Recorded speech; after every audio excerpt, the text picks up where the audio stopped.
Se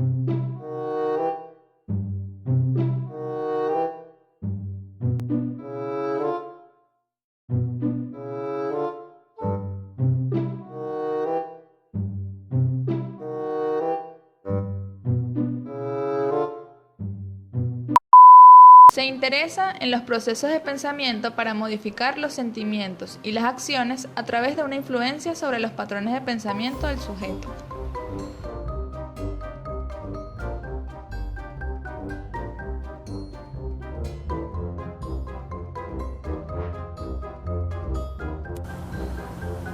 Ante una situación, una persona hace una interpretación que genera una emoción reflejada en la conducta. Así que una persona interpreta diferente el mismo fenómeno a otra por las creencias básicas que apoyan su pensamiento. Creencias básicas. Las creencias básicas son creencias centrales de uno mismo, aunque también existen sobre otras personas. Se desarrollan en la niñez al interactuar y exponerse a situaciones. Son globales, sobregeneralizadas y absolutas. La mayoría de las veces, la gente tiene creencias básicas positivas sobre sí mismo. Yo soy valioso. Y las creencias negativas pueden emerger solo en periodos de distrés psicológico. A menudo, en los pensamientos automáticos, sin embargo, algunos pacientes que presentan desórdenes pueden estar conectados a creencias básicas negativas de forma activada todo el tiempo.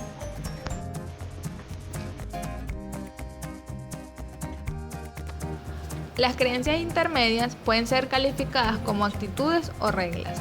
Estas suposiciones pueden ser positivas o negativas. La mayoría de los pacientes tienden a operar de acuerdo a suposiciones positivas, hasta que se sienten psicológicamente angustiados. Pensamientos automáticos. Son aquellos pensamientos rápidos y breves, evaluativos, y no son el resultado de premeditación o razonamiento. La persona está escasamente consciente de ellos, por lo que los acepta como ciertos sin criticarlos.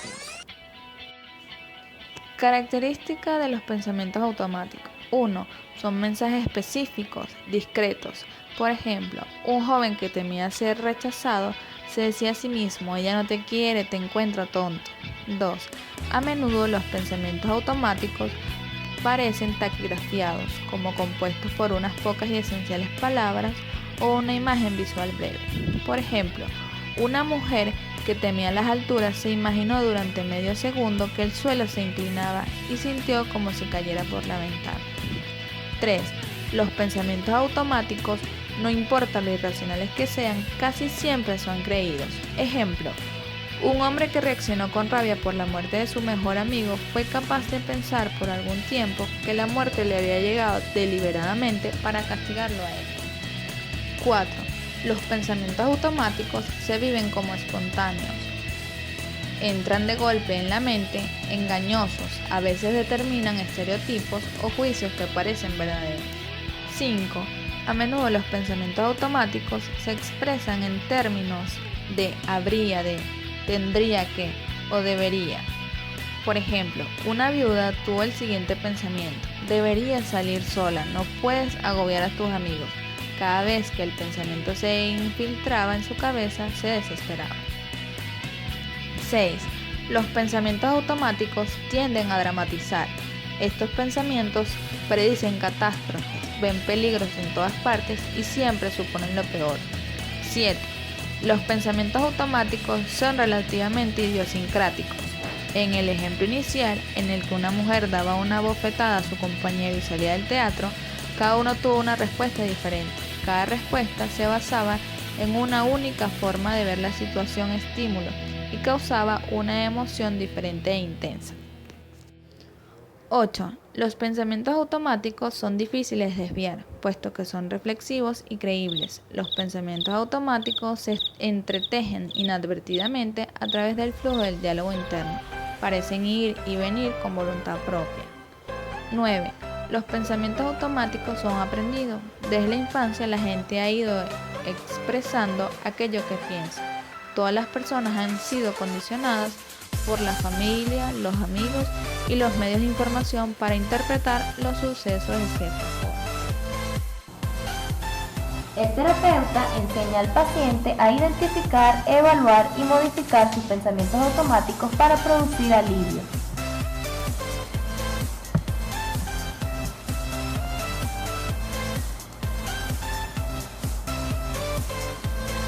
Estos se pueden obtener a partir de los aspectos verbales y no verbales, como los cambios en la postura, expresión facial, tono y volumen de la voz.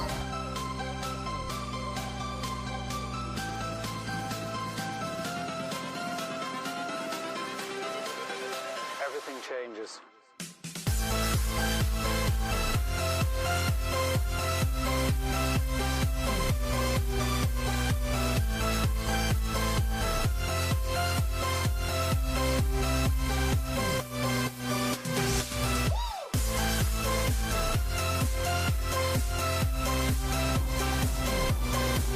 Preguntas como, cuánto cree en el pensamiento, cómo lo hizo sentir, qué hizo después.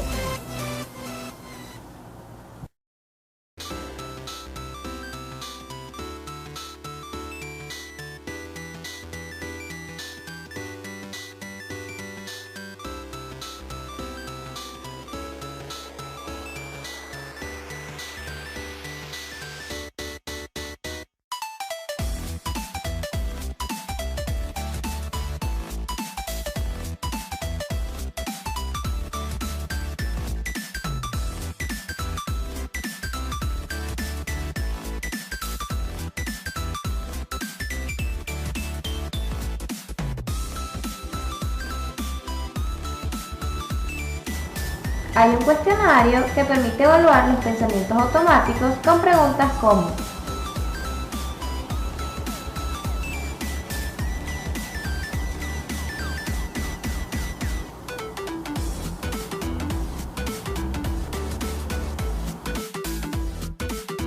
las distorsiones son sistemas negativos en el proceso que llevan a cometer errores. Las más comunes: todo, nada, blanco, negro, pensamiento polarizado o dicotómico. Ver la situación en dos categorías en vez de un continuo. Catastrofizar: predecir el futuro negativamente sin considerar otros posibles resultados. Descalificar lo positivo: decir que las experiencias, hechos y cualidades no cuentan. Razonamiento emocional: pensar que algunas cosas deben ser ciertas porque la persona las siente. Etiquetar: ponerse a sí mismo u otros una etiqueta fija, global, sin considerar que la evidencia puede guiar más razonablemente a una conclusión menos desastrosa. Magnificar, minimizar: cuando la persona se evalúa a sí misma, a otros o a una situación, irracionalmente magnifica lo negativo y minimiza lo positivo. Filtro mental: prestar falsa atención a detalles negativos sin ver el cuadro completo. Leer la mente: creer que se conoce lo que otros están pensando y fracasar al considerar otras posibilidades. Sobregeneralización: hacer una extensa conclusión que va más allá de la situación real. Debos y tenemos: tener una precisión, una idea fija de cómo deberían comportarse las personas y subestimar cuán mal es que esa situación no se dé. Personalización: creer que otros están comportándose negativamente con la persona y no considerar más explicaciones. Visión de túnel: solo ver los aspectos negativos de la situación. Es semejante al filtro mental.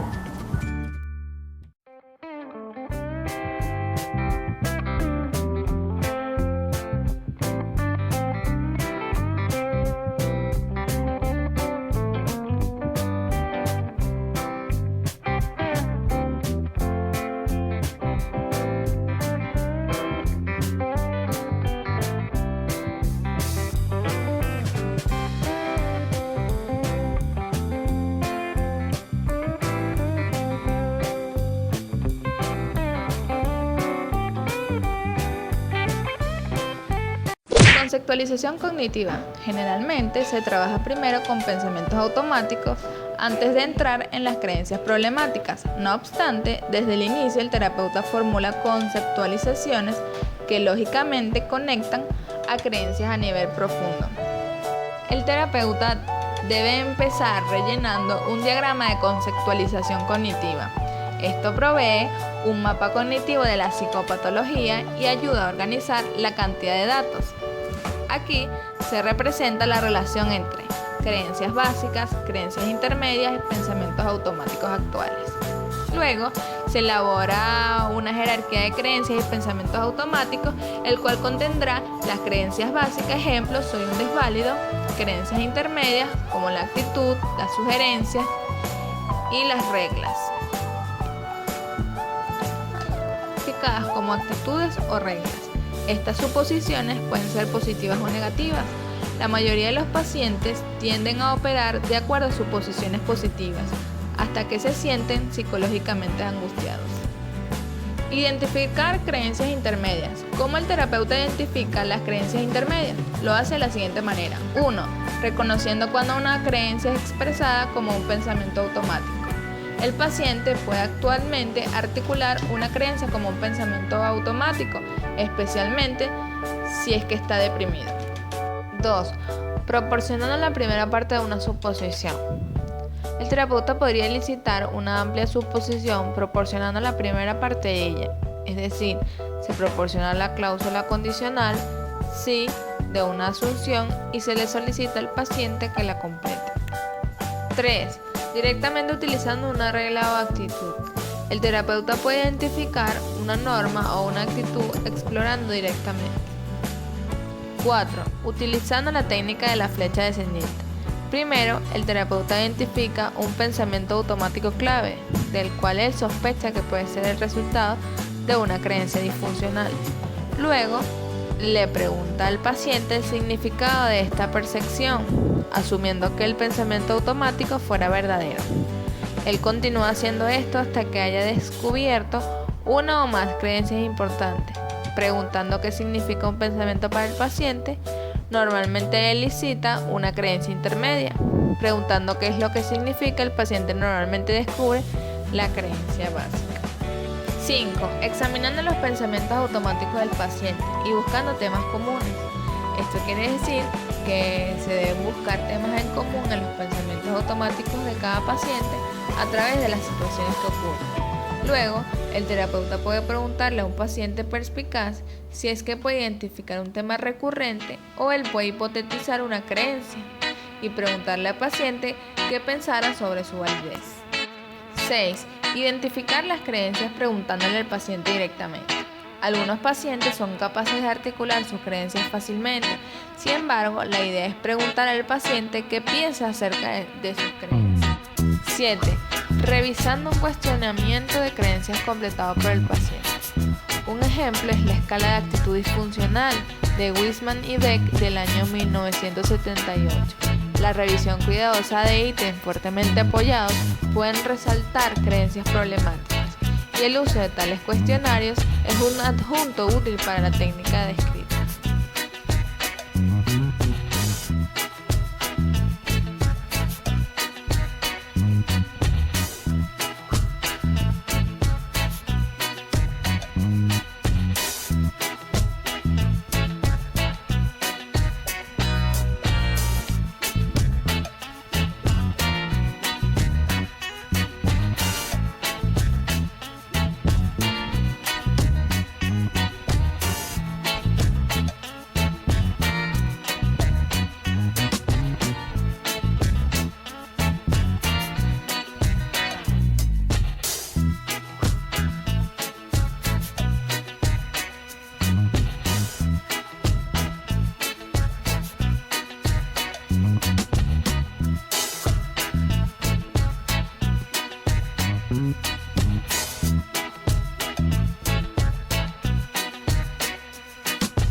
Cambio de reglas y actitudes bajo la forma de asunciones. Es más fácil para los pacientes observar la distorsión y examinar una creencia intermedia que esté bajo la forma de asunción más que bajo la forma de una regla o actitud. Al haber identificado una regla o actitud, el terapeuta utiliza la técnica de la flecha descendente para determinar su significado. Es más fácil reconocer la distorsión y o disfuncionalidad en la sugerencia "si yo pido ayuda significa que soy incompetente" que en la regla "no debería pedir ayuda". Examinando las ventajas y desventajas de las creencias. El terapeuta se esfuerza por minimizar o socavar las ventajas y enfatiza y refuerza las desventajas para que el paciente observe más las desventajas de la situación y pueda modificarlas. Formulando una nueva creencia. Para tomar la decisión de cuál estrategia usar para modificar una creencia dada, el terapeuta se formula claramente una nueva creencia más adaptativa. Él se pregunta a sí mismo, ¿qué creencia sería más funcional para el paciente? Modificando las creencias. El terapeuta continúa preguntando al paciente cuánto cree normalmente en una creencia dada, de 0 a 100%, para evaluar si se necesita un trabajo adicional. Generalmente, una creencia ha sido atenuada suficientemente cuando el paciente la ha evaluado en menos de un 30%. Estrategias utilizadas para modificar creencias. 1. Cuestionamientos socráticos. En esta estrategia, el terapeuta utiliza el mismo tipo de preguntas para examinar la creencia del paciente que éste utiliza para evaluar los pensamientos automáticos. Aun cuando identifica la creencia general, ayuda a evaluarla dentro de un contexto específico. Esta especificidad hace que la evaluación tenga más sentido y que sea más concreta y menos abstracta e intelectual. 2. Experimentos conductuales. De la misma manera que se hace con los pensamientos automáticos, el terapeuta puede ayudar al paciente a diseñar un test conductual para evaluar la validez de una creencia. Los experimentos conductuales, diseñados y realizados adecuadamente, pueden modificar las creencias de los pacientes de forma más convincente que las técnicas verbales en la oficina. 3. Continuum cognitivo. Útil para modificar tanto creencias como pensamientos que reflejan el pensamiento polarizado. Construir un continuo cognitivo facilita el reconocimiento de área media. Es útil cuando el paciente presenta un pensamiento dicotómico y además el terapeuta puede enseñarle cómo emplear esta técnica de manera que pueda usarla cuando sea aplicable. 4. Roleplay racional emotivo, también llamada punto contraparte. Se emplea generalmente después que el terapeuta ha tratado otras técnicas. Es útil cuando el paciente dice que intelectualmente puede discriminar que una creencia es disfuncional, pero que emocionalmente se siente verdadera. El terapeuta asume lo racional y el paciente la parte emocional de su mente, que apoya fuertemente la creencia disfuncional, para posteriormente intercambiar roles. 5. Uso de otros como punto de referencia. Cuando los pacientes toman en cuenta las creencias de otras personas, a menudo se apartan de sus propias creencias disfuncionales. Entonces es necesario que primero se observen las inconsistencias entre lo que ellos creen que es verdadero o correcto y lo que ellos creen más objetivamente que pueden ser verdaderos en otras personas. Actuación como síntoma. Cambios en la creencia a menudo conducen a cambios en el comportamiento y viceversa. Si una creencia es bastante débil, el paciente puede ser capaz de cambiar una conducta objetiva de forma fácil y rápida, sin mucha intervención cognitiva. Sin embargo, muchas creencias requieren alguna modificación antes de que el paciente desee cambiar conductualmente. No obstante, de forma frecuente, solo alguna modificación de la creencia es necesaria y no el cambio de la creencia completa. 7. Autorrevelación. De forma apropiada y sensata, puede ayudar a algunos pacientes a tener una idea de sus problemas o creencias de forma diferente. La autorrevelación se refiere a la explicación de una vivencia personal del terapeuta hacia el paciente, y esta a su vez debe ser genuina y relevante. Creencias básicas.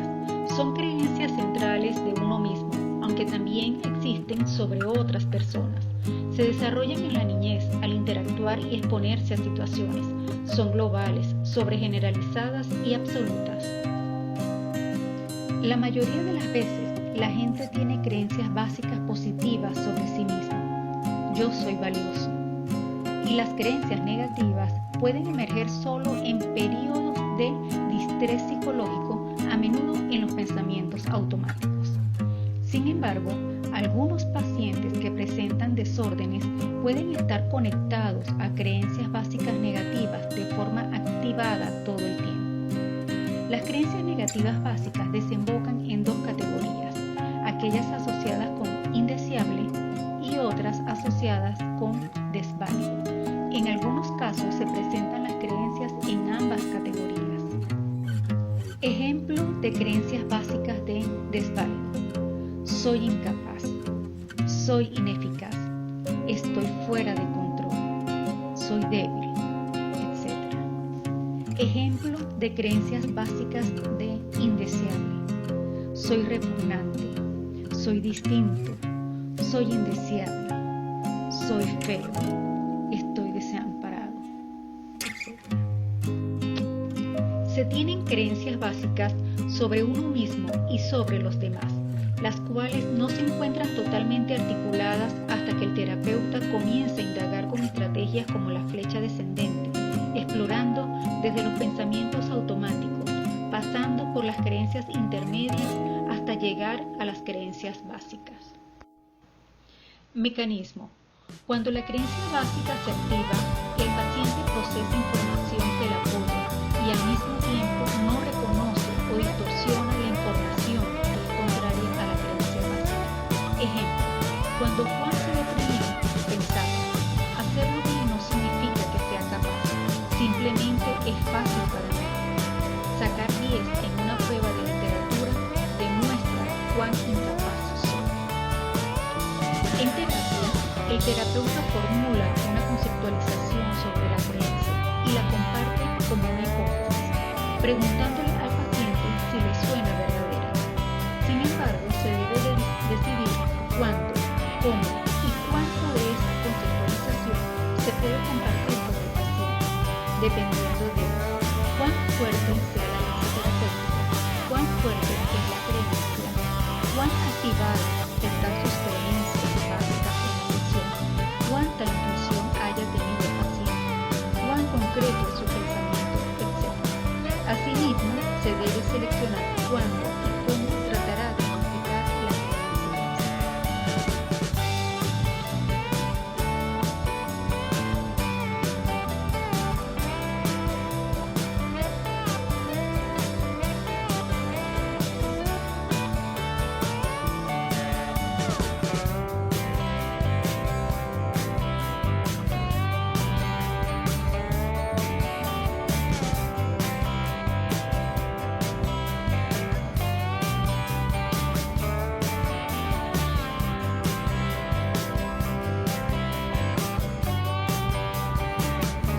Pasos en la identificación y modificación de las creencias básicas. Modificación de la creencia básica y fortaleciendo las nuevas creencias. El terapeuta concibe mentalmente una nueva creencia más realista y funcional y guía al paciente hacia esta. Ambos comienzan a desarrollar conjuntamente una nueva creencia más adaptativa para el paciente, relativamente positiva, pues es más fácil de adoptar que una creencia extrema. Ejemplo: vieja creencia básica: soy totalmente repugnante. Nueva creencia básica: soy realmente agradable.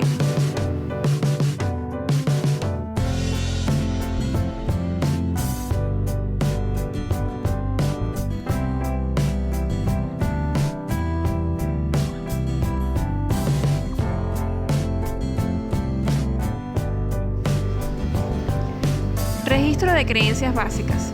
Este instrumento se introduce después de que el paciente haya aprendido que algunas de sus ideas, es decir, pensamientos automáticos, han sido de alguna manera distorsionados o imprecisos. El trabajo sobre las creencias básicas comienza después de que el paciente haya aprendido el proceso de evaluación y modificación de sus pensamientos automáticos. Es decir, después de que haya comprendido que puede modificar su pensamiento disfuncional y se haya establecido una alianza terapéutica.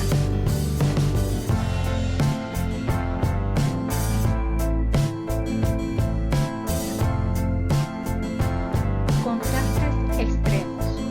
A veces es útil que los pacientes se comparen con alguien, bien que sea igual o imaginando que se encuentran al extremo negativo de la cualidad relacionada con la creencia básica del paciente.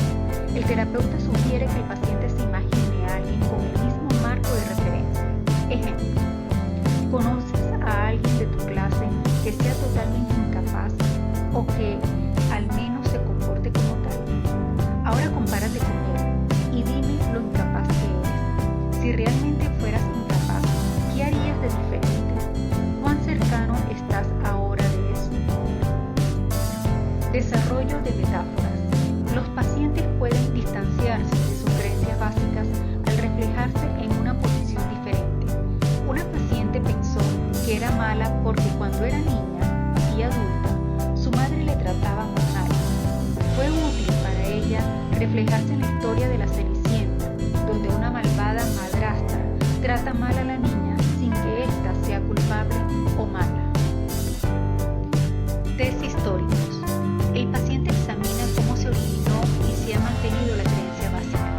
Se le ayuda a buscar y reconstruir evidencia que pareciera apoyar la creencia básica desde una edad temprana y también para descubrir evidencia que la contradiga. Se le invita al paciente a registrar en sesión o de tarea aquellos recuerdos que hayan podido contribuir a la creencia básica en diferentes momentos de su vida. Luego, a buscar y registrar evidencia que apoye la nueva creencia básica en cada periodo de su vida. Reconstruir cada pieza de evidencia negativa y resumir cada periodo de la vida de forma más positiva. Reestructurando viejos recuerdos. El terapeuta hace que el paciente experimente un evento de distrés temprano traumático que parece haber ayudado a originar y mantener una creencia básica. Por medio del roleplay, el terapeuta, primero, identifica una situación específica que es normalmente estresante al paciente y que parece conectarse a una creencia básica importante. Segundo, incrementa el afecto, la emocionalidad del paciente al focalizar pensamientos automáticos, emociones y sensaciones sólidas. Tercero, ayuda al paciente